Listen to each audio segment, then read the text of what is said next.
Les herbiers marins sont des prairies sous-marines qui poussent dans la plupart des mers du globe, en environnement strictement salin. Ils sont composés de plantes à fleurs appartenant à l'une des 4 familles de plantes suivantes. Zosteracées, Cimodoceacées, Hydrocaritacées et Posidoniacées.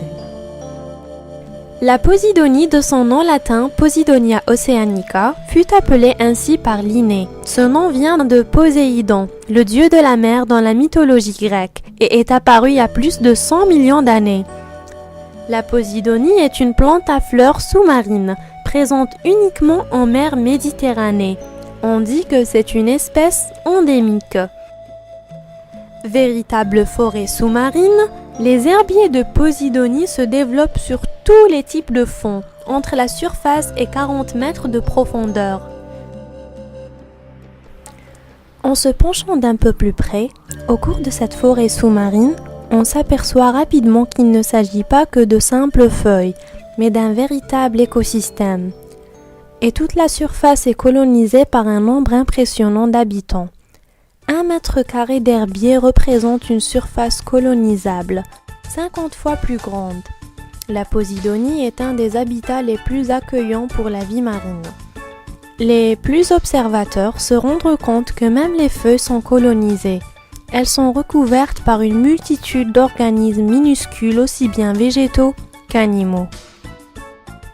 La Posidonie est constituée de tiges rampantes, dressées, appelées rhizomes, d'où se développent les racines. Sur les rhizomes se dressent des feuilles rubanées regroupées en faisceaux d'une largeur d'environ 1 cm et dont la longueur varie entre 20 cm et 1,40 m. Les feuilles vivent à peu près 1 an. À leur mort, elles tombent se détachant du rhizome. Déplacées par les vagues, les feuilles mortes s'accumulent sur les plages et forment ce qu'on appelle des banquettes de Posidonie. La floraison de la Posidonie est très discrète et a lieu à la fin de l'été, mais la Posidonie ne fleurit pas chaque année, car sa floraison dépend de plusieurs paramètres toujours en cours d'étude, comme la température de l'eau. Les fleurs peuvent se développer en fruits, ressemblant à des petites olives vertes. Les fruits mettent 6 à 9 mois pour se former, avant de se détacher au printemps et de flotter à la surface de l'eau. Ils contiennent une graine qui, en milieu favorable, germera pour donner une nouvelle pousse. Les rhizomes, enfouis dans le sédiment, se développent dans le sens horizontal ou vertical, en fonction de l'espace disponible. La croissance de la Posidonie est très lente, de 1 à 3 cm par an seulement. La matte est un enchevêtrement très compact, constitué de rhizomes de racines et de sédiments. Cette matte participe à la stabilisation des fonds marins. L'herbier de Posidonie joue un rôle capital en mer Méditerranée. Cet habitat naturel est très riche. Cependant, très peu d'animaux se nourrissent directement de la Posidonie. Voici quelques animaux qui habitent l'herbier de Posidonie. Serranus scriba, connu sous le nom de Serron écriture. S'il y a bien un spécimen à ne pas louper, c'est bien lui, le roi de la jungle Posidonie, véritable tigre. Pour le reconnaître, c'est facile. Sa tête est recouverte de lignes ressemblant à des écritures. Son corps est rayé de larges bandes brunes et ses flancs sont tatoués d'une magnifique tache bleutée.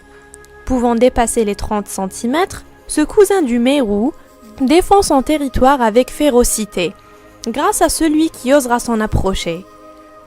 Et même devant un plongeur, il est très curieux de le voir essayer de l'impressionner. Il tiendra sa position face à lui, les yeux dans les yeux, jusqu'au moment où, jetant l'éponge, il s'enfuira à toute vitesse.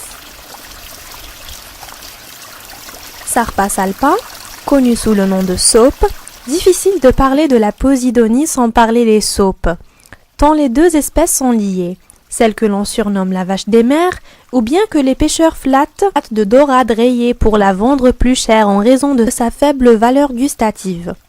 La saupe est aussi un des rares poissons herbivores de la Méditerranée, et sa nourriture principale n'est autre que la Posidonie qu'elle peut digérer. Vous les verrez forcément brouter dans les herbiers.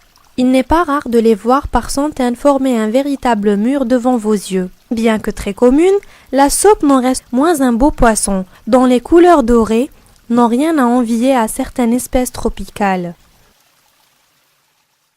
Les labres, ils existent en Méditerranée. De nombreuses espèces de labres, et vous vous apercevrez rapidement qu'ils font véritablement partie du décor.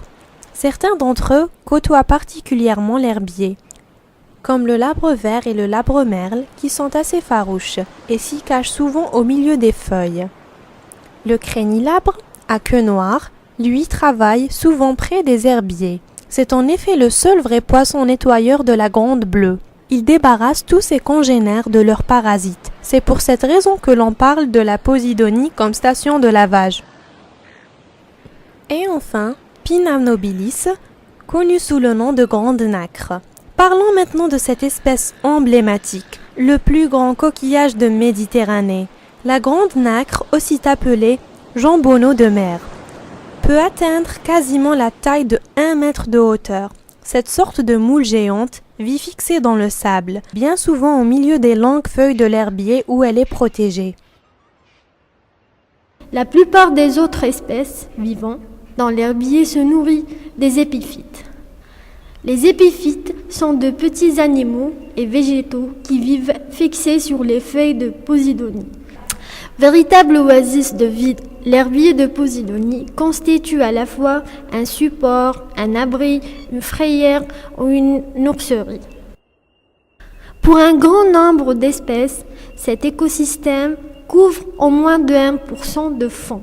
Et pourtant, il abrite 25% de la faune et flore sous-marine méditerranéenne. L'importance écologique des herbiers est considérable.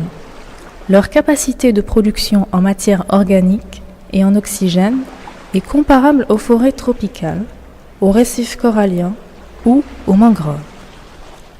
Une des activités humaines qui a de graves conséquences sur les herbiers est le mouillage des navires, qui génère des impacts forts sur ces fonds marins.